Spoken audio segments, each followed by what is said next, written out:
Assalamualaikum, welcome, selamat datang di Femi Rianti Podcast. Aku akan berbagi informasi yang bermanfaat ke teman-teman semua seputar customer service, self-development, dan masih banyak lagi. Tentunya aku ingin berbagi pengalaman positif dan pengen sama-sama belajar juga loh dengan kalian. Nah, bagi kalian yang sibuk, aku udah membuat kesimpulan dari obrolan yang telah berlangsung. Jadi kamu bisa tetap dapetin manfaatnya. Untuk itu follow Instagram aku ya di FemiR dan Tips Service. Atau mungkin ada saran aku mau bawain tema lain apa gitu ya, silakan komen ya. So, selamat mendengarkan. Assalamualaikum warahmatullahi wabarakatuh. Halo, welcome back di Femi Rianti Podcast.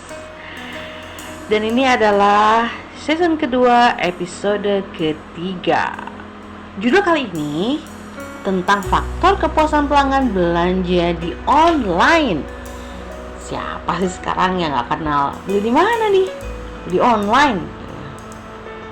Lagi diskon.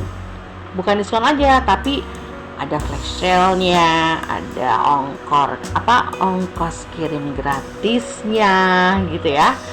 Jadi online gitu ya, udah menjadi perilaku atau habit masyarakat Indonesia khususnya atau masyarakat dunia pada umumnya.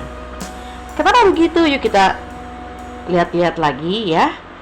Karena gini, dengan perkembangan teknologi ya, sekarang tuh membuat internet menjadi salah satu fasilitas media yang tidak hanya digunakan untuk berkomunikasi saja.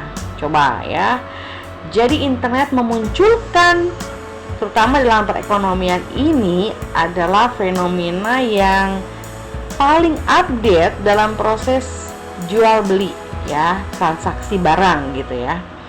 Nah, hanya dengan hanya dengan membuka website gitu ya, maka pelanggan, pembeli atau konsumen sudah melihat produk yang ditawarkan oleh para produsennya. Artinya, kemudahan dalam mengakses internet tersebut melahirkanlah namanya online shop yang saat ini sudah menjadi pilihan alternatif dalam berbelanja. Semua kalangan, yang lagi sekolah, yang lagi mahasiswa, ibu-ibu, bapak-bapak, semuanya cari pertama, ada nggak ya di online? Coba lihat harganya berapa deh, gitu ya. Jadi kayaknya aplikasi online mayoritas mungkin udah ada ya di HP kita ya. Dan hal ini tentunya membuktikan bahwa saat ini teknologi telah berhasil memegang peranan penting dan signifikan dalam dunia perekonomian. Lebih fokus lagi nih guys, dengan mewabahnya pandemi COVID ya, membuat perilaku pelanggan kita dalam berbelanja mulai bergeser. Yang tadinya langsung ke mall ya, langsung sambil jalan-jalan, duduk-duduk di meeting sama orang sambil lihat, sekarang bergeser ya. Jadi sekarang ya dengan protokol juga ya yang dianjurkan oleh setiap negara di dunia ini, maka mereka atau pelanggan ini cenderung belanja online. Apalagi kita udah ada PSBB gitu kan, pembatasan sosial berskala besar. Dan as your information, menurut informasi terjadi kenaikan sebesar 23% untuk pembelian domain.id selama bulan April kemarin hingga Juni 2020. Ini buktinya kalau para produsen berlomba-lomba untuk memunculkan toko-toko mereka di internet.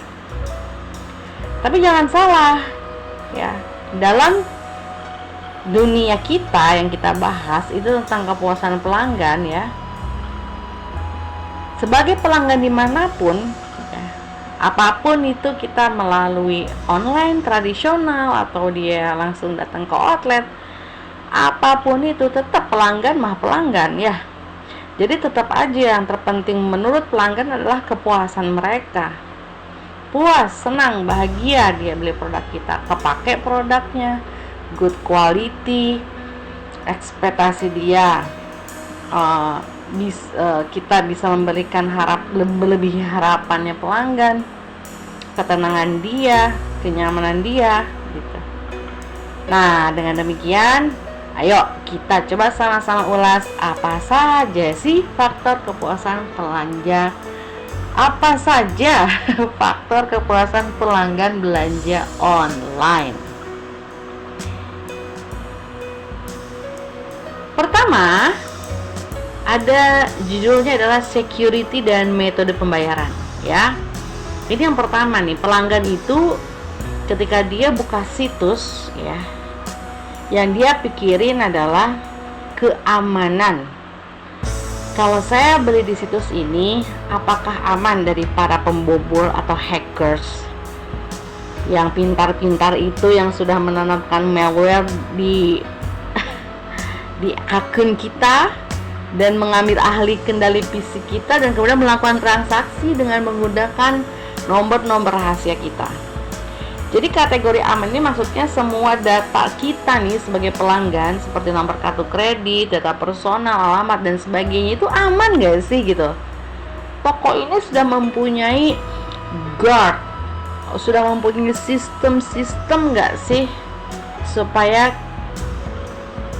apa yang menjadi identitas dan karakter per pelanggan itu bisa tersimpan dengan aman, nggak berbahaya gitu.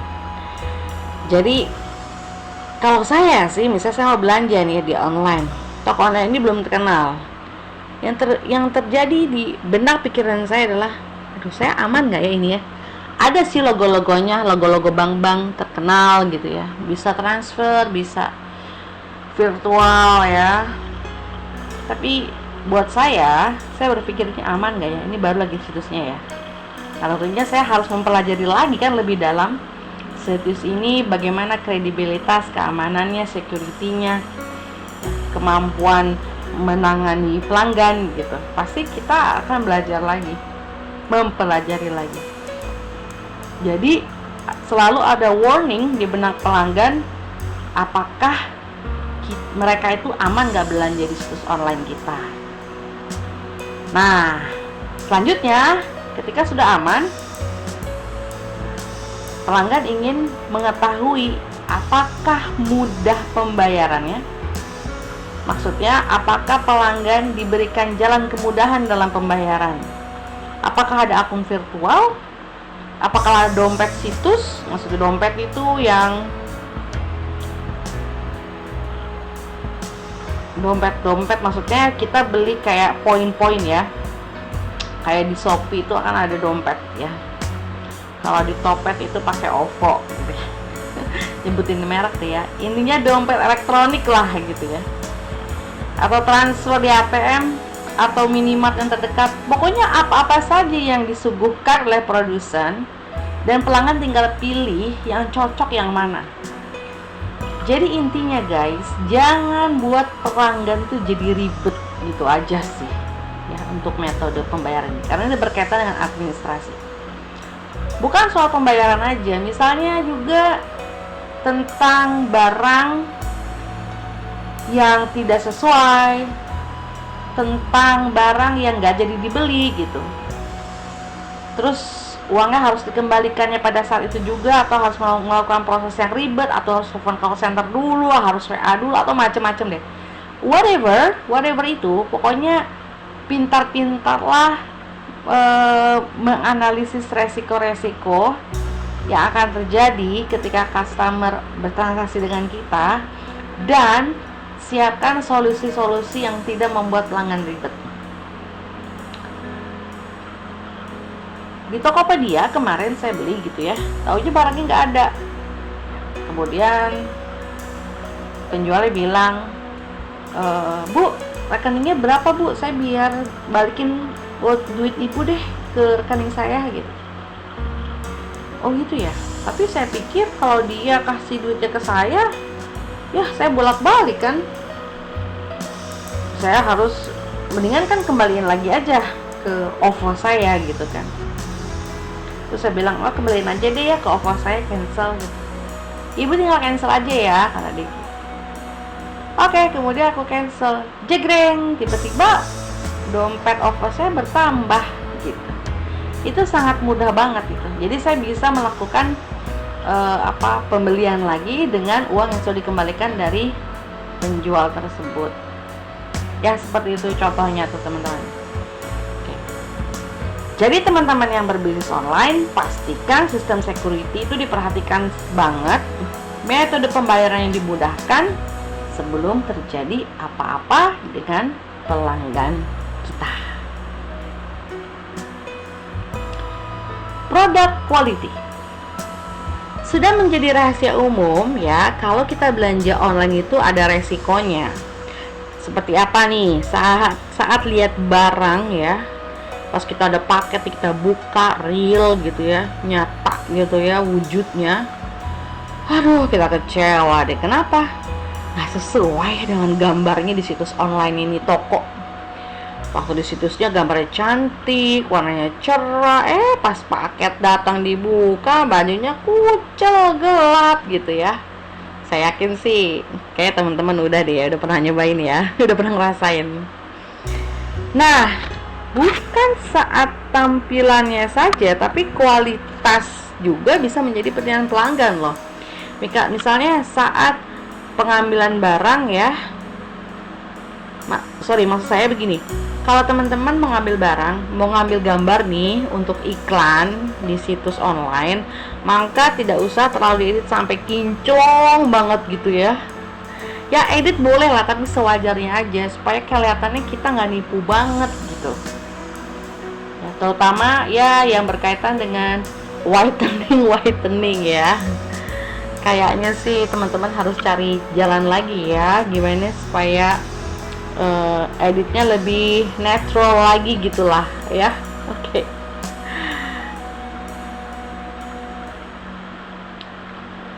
Delivery service.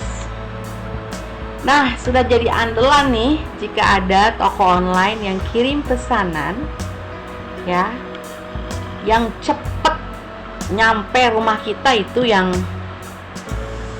paling enak lah gitu. Bahkan ada salah satu marketplace yang langsung tagline-nya pengiriman cepat gitu ya. Nah, tapi teman-teman tahu nggak sih bahwa pengiriman cepat itu ada pihak ketiga yang bermain di rantai delivery barang kita. Jadi supply chain itu nggak selalu mulus teman-teman, karena berkaitan dengan pihak ketiga. Banyak sekali kurir-kurir yang baru bermunculan, yang lama juga banyak gitu. Tapi tahu nggak teman-teman bahwa ada proses-proses yang harus mereka lalui. Misal teman-teman juga beli di luar kota gitu kan, ada proses pengiriman, shipping, plane, atau saya nggak tahu ya itu, tapi pasti ada pihak ketiga. Nah, ketika pihak ketiga itu ada masalah, maka dampaknya akan terjadi terhadap kita sebagai pelanggan. Wajar sebagai pelanggan menanyakan hal, kenapa barang saya kok nggak nyampe-nyampe ya gitu kepada penjual ya. Penjualnya tuh kemudian bales lah, misalnya, oh iya ini lagi ada tersangkut di sini, di gudang ini, di gudang ini. Oke, terima kasih. Maka kalau saya sebagai pelanggan, saya agak malu kalau ada masalah sama third part gitu ya. Cuman kan kebanyakan mayoritas pelanggan nggak mau tahu ya gitu. Sebagai pelanggan tuh nggak mau tahu, dia sudah bayar loh, dia sudah ngeluarin uang kepada penjual gitu lah, sehingga dia mengharapkan sekali paketnya datang sesuai janji gitu ya. Nah, kita sebagai teman-teman, sebagai pebisnis online nih ya, pastikan mengajak mitra kerjasama yang sudah terbukti keprofesionalannya. Nah, untuk tips aja nih, untuk tips untuk penjual ya. Nah, jika pelanggan tuh chat ya, direct message ke kamu gitu untuk tanya barang ya, atau apapun itu, lebih baik balasnya jangan pakai auto lah gitu ya. Ini khusus untuk pelanggan yang sudah beli barang ya, karena dia udah ngeluarin uang buat kita kan. Jangan membalasnya pakai auto. Itu sepertinya tuh kayak kurang respect gitu ya. Jadi lebih baik kamu chat aja ya. Chat asli, tulisan kamu dari hati ke hati. Pasti pelanggan mengerti. For example, saya tanya gitu kepada salah satu penjual di situs online. Saya bertanya, Mbak, ini sudah melebihi dari waktu yang disepakati sama kita. Kenapa kok barangnya belum nyampe-nyampe gitu ya. Dia ada auto answer gitu. Barangnya, maaf karena kami lagi penuh, bla bla bla bla, seperti itu ya, panjang sekali. Oke, satu hari itu mungkin saya berpikir, oh ya mungkin penuh kali, oke lah. Terus saya tanya lagi besok, kling gitu ya. Ternyata jawabannya sama yang kemarin dong guys. Wah, ini sih bukan yang jawab, bukan orang. Aku agak tersinggung di situ. Jadi mentang-mentang biasa jadi pengen tahu berapa banyak gitu loh, kayak barang saya gitu, barang customer. Kalau kayak gini sih kayaknya mohon maaf agak kurang respect. 4 kali saya tanya terus sampai akhirnya saya tanya, Pak Robot, saya ingin benar-benar Anda yang balas gitu ya, saya benar-benar pengen Anda yang balas gitu. Nah, jadi lebih baik jika kita udah tahu nih ada masalah ya dengan pengiriman barang, dengan apapun, lebih baik jangan dibalas atau dijawab dengan auto. Lebih baik kita chat dengan jari jemari kita yang tulus dari hati ke hati. Insya Allah pelanggan ngerti. Information quality. Coba saya mau tanya nih, apa sih pertama kali ketertarikan kita saat kita buka situs online? Ya, benar, gambar. Setelah gambar apa lagi? Harganya? Boleh. Setelah itu apanya? Ya, mungkin kota asal pengiriman. Boleh juga. Lalu apa lagi, ayo? Ya, benar. Kita akan klik deskripsi produk. Kan kita udah taksir tuh barang ya. Naksir nih, suka nih gitu, sesuai dengan kebutuhan kita gitu. Pas kita lihat detailnya tidak ada. Ya, sedih banget ya. Jadi kita udah ngebayangin tiba-tiba putus di tengah jalan karena deskripsi produknya nggak jelas. Saya mau beli rak, udah kelihatan kinclong, bukan kinclong, bagus nih ya, raknya model bagus. Tapi kan dari gambar itu harus kita tahu ukurannya berapa kali berapa. Baiklah, udah harganya murah, desainnya bagus, baik kita klik ukurannya, klik, nggak ada. Jadi kita sudah mengimajinasi rak tersebut, tiba-tiba udah nggak ada ukurannya, nggak bisa bayangin, keputus gitu loh. Gambar itu terputus di dalam pikiran kita. Maka kita jadi, ya udahlah, cari yang lain. Gitu kan, sayang ya. Nah, kalau ada yang bilang, kan bisa chat pembelinya, tinggal berapa kali berapa aja. Ribet bener gitu ya. Bener sih, bisa aja kita chat pembelinya. Tapi itu kan langkah kedua. Ingat guys, ingat. Pelanggan itu sangat suka dengan kelengkapan yang sudah ada di depan matanya. Coba deh, pelajari gambar barang-barang yang dari luar negeri. 1. Deskripsinya lengkap sampai ke detail, ukurannya, cara penggunaannya, dan cara menyimpannya, caranya, dan sebagainya. Jadi kita tahu ini barang nanti kita pakai kayak macam apa, itu udah tahu kita. Ya, jadi salah satu kepuasan pelanggan adalah kelengkapan deskripsi produk. Website design. Nah, ini website design penting banget buat pelanggan.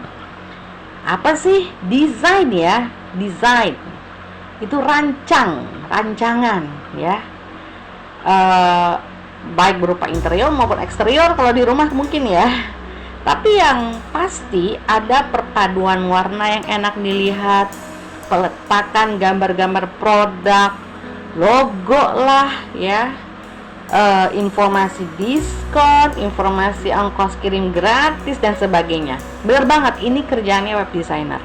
Tapi buat para web designer perlu diperhatikan. Jadi bukan hanya enak dipandang mata loh ya, tapi bener-bener tahu sebenarnya pelanggan itu inginnya apa sih kalau ngelihat satu situs web online itu. Jadi singkatnya tuh gimana sih alur klik sana klik sini ya, gampang cari produk, gampang cari toko, pokoknya gampang gitu ya. Emang kalau pelanggan tuh maunya gampangan aja ya. Ya dia kan yang punya uang ya. Kalau nggak ada pelanggan, kita mau bisnis sama siapa? Makanya every business itu start from customer. So we have to really listening, understanding customer. We have to do it gitu ya. Nah, jadi balik lagi ke web design gitu ya. Meskipun aku bukan orang desain, tapi ketika kita melihat situs online yang ribet banget, udah banyak tulisan, kekliknya di mana, bayarnya di mana, ya, lihat produk lainnya seperti apa, alurnya, maksud saya itu alur ngekliknya ribet ya, nggak sederhana, not simplify, not user friendly, pelanggan bakal kecewa.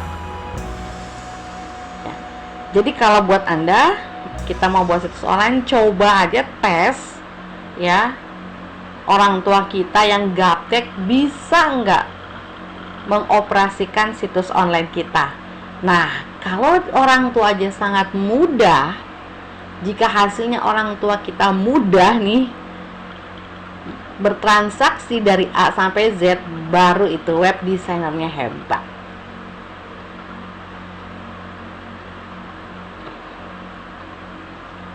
Oke guys, ini ringkasannya. Jadi, faktor kepuasan pelanggan online ada 5. 1. Security dan metode pembayaran. Intinya, pelanggan ingin memastikan keamanan dan metode pembayaran yang mudah di situs online tersebut. Kedua, ada produk quality. Intinya, pelanggan mengharapkan bahwa barang yang diterima sesuai dengan gambar yang saat pertama kali dia lihat di toko online. Delivery service. Di mana-mana pelanggan ingin cepat nyampe pesanannya sampai di rumah. Information quality. Ya, pelanggan ingin sekali kelengkapan deskripsi produk yang ada di gambar saat dia membeli toko online. Website design. Pelanggan pengennya gampang mencari toko yang dimaksud, gampang mencari gambarnya, gampang dan semuanya mudah dan sederhana. Terima kasih. Assalamualaikum warahmatullahi wabarakatuh.